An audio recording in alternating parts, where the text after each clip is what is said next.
Half an hour রাখতে হবে। ব্রাশটা দিয়ে একটু ময়শ্চারাইজিং করে এটাকে মিক্স করেন।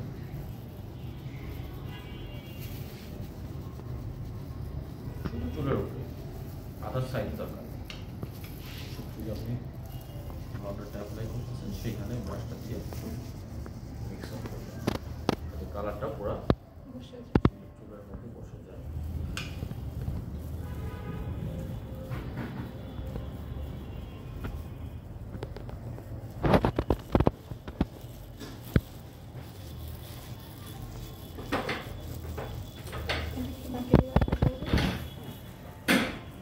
থাকবে এটা ওই যে বলছিলাম তখন রিঅ্যাপ্লাই করার জন্য।